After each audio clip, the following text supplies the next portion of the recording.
TNI ku sayang, TNI ku malang. Saat ini, rakyat mulai tersadar akan kacaunya kondisi negara. Dan mulailah rakyat teriak dan panggil TNI. Kemana TNI? Tahukah kita semua bahwa satu, TNI kita hari ini adalah tentara yang paling sipil di dunia. Karena personilnya tak boleh bawa senjata, yang nampak bawa sarung pistol kosong di mana-mana.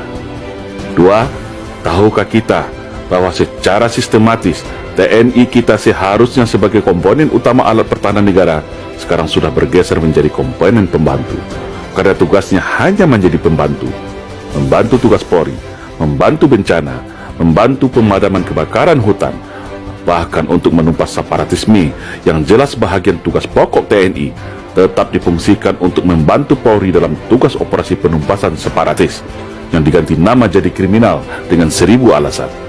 Yang komponen pendukung seperti komponen utama yang sudah jelas komponen utama TNI malah seperti komponen pendukung. Aneh bin ajaib. Yang ketiga, tahukah kita bahwa TNI kita hari ini sudah menjadi korban adu domba politik belah bambu antara TNI dan Polri, di mana Polri atas kebijakan politik dijadikan terdepan dalam implementasi konsep democratic policing, sementara RUU Kamnas sengaja di-PTS-kan. Makanya TNI selalu berada di belakang Polri atau sebagai pembantunya saja. Yang keempat, tahukah kita bahwa jumlah Polri hari ini sudah 3 kali lipat jumlah TNI, alias 1:3, di mana secara anggaran pun Polri jauh fantastis di atas anggaran TNI. Tapi yang digemborkan kepada publik anggaran Kementerian Pertahanan yang paling besar, padahal setelah dibagi berdasarkan matra jauh di bawah anggaran Polri. Yang kelima, tahukah kita saat ini secara kedudukan hukum Polri begitu spesial langsung di bawah Presiden, sedangkan TNI berada di bawah Menteri Pertahanan. Artinya, secara strata hukum dan jabatan, Polri setara dengan Menteri, sedangkan TNI di bawah Menteri.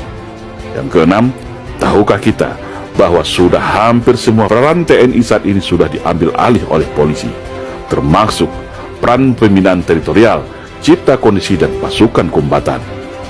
Yang ketujuh, tahukah kita bahwa secara persenjataan organik hari ini Polri lebih canggih daripada senjata organik TNI. Senjata pasukan Densus 88, Gegana, dan Brimob Polri lebih canggih daripada senjata Batalion Infanteri Raider sekalipun. Yang kedelapan, tahukah kita saat ini ada namanya istilah multifungsi Polri yang melebihi peran dwifungsi ABRI era Orde Baru yang dulu kita caci maki. Saat ini peran polisi sangat dahsyat dan luar biasa, sampai ada anekdot yang beredar NKRI adalah kepanjangan dari Negara Kepolisian Republik Indonesia. Yang kesembilan, tahukah kita saat ini tak jelas lagi batas antara dimensi pertahanan dan keamanan, di mana seharusnya jelas mana yang tugas pokok TNI sebagai komponen utama pertahanan dan mana tugas Polri sebagai komponen pendukung. Yang ke-10, tahukah kita saat ini fungsi teritorial TNI sudah diberi tak jelas lagi fungsi dan tugasnya, padahal 49.000 Babinsa seluruh Indonesia adalah mata dan telinga TNI dalam upaya cegah dini, tangkal dini terhadap ATHG, yaitu ancaman, tantangan, hambatan dan gangguan terhadap negara. Hal itu adalah termasuk dalam 5 kemampuan teritorial, tapi ternyata Babin Kamtibmas yang lebih berkuasa soal deteksi dan cegah dini. Maka terjadilah seperti hari ini, rakyat mudah diadu domba, tidak ada penengah. Walaupun TNI tahu siapa aktor dan dalangnya dalam setiap konflik sosial, tetapi tak bisa berbuat apa-apa karena terkunci oleh aturan dan tidak logis. Itulah yang disebut dengan serangan asymmetric war untuk melemahkan negara dari dalam. Yang ke-11, tahukah kita bahwa Panglima TNI hari ini ditunjuk oleh Presiden, sedangkan Presiden adalah bahagian dari kekuasaan politik. Bayangkan apabila kewenangan politik ini disalahgunakan untuk mengkooptasi TNI agar manut dan tunduk kepada kehendak kekuasaan, bukan kepada rakyat dan negara lagi. Jangan heran kalau Pak Dirman tidak mau diatur 100% oleh Bung Karno soal perang gerilya. Jangan heran Pak Yani tidak mau diatur dalam soal pemberian senjata dari Cina untuk kaum komunis.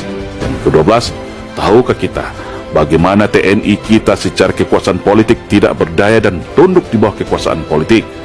TNI tunduk pada kekuasaan supremasi sipil, tapi anehnya dan kontradiktif, Polri yang katanya sipil bersenjata mempunyai pasukan kombatan, peralatan tempur mutakhir, sehingga di dunia boleh dikatakan Polri adalah polisi yang paling militeristik di dunia saat ini. sampai memerangi terorisme dan separatisme yang seharusnya tugas TNI juga diambil oleh Polri. TNI tidak punya kewenangan apapun, khususnya Angkatan Darat. Yang ke-13, tahukah kita kalau TNI hari ini secara institusi terikat oleh undang-undang dan secara individu terikat oleh Sumpah Sabta Marga. Namun, di satu sisi ada kelompok politik dari sipil melalui kekuasaan politik dapat mengintervensi permasalahan internal TNI, baik itu berupa penempatan posisi jabatan dan belanja anggaran persenjataan TNI. 14. Sadarkah kita, slogan sinergitas TNI Polri hanyalah cara halus mengikat TNI ke belakang, tetapi memberikan kekuasaan luas kepada Polri di depan. Logikanya, buat apa dulu TNI Polri dipisah, lalu saat ini diikat lagi dengan bahasa sinergitas? Kan jadi aneh dan menimbulkan tanda tanya besar. Sinergitas artinya tetap di bawah kendali Polri. Nah, semua penjelasan di atas adalah baru beberapa bahagian yang menjadi beban tugas, beban moral, beban psikologis mental prajurit TNI dalam menunaikan bakti pada negara.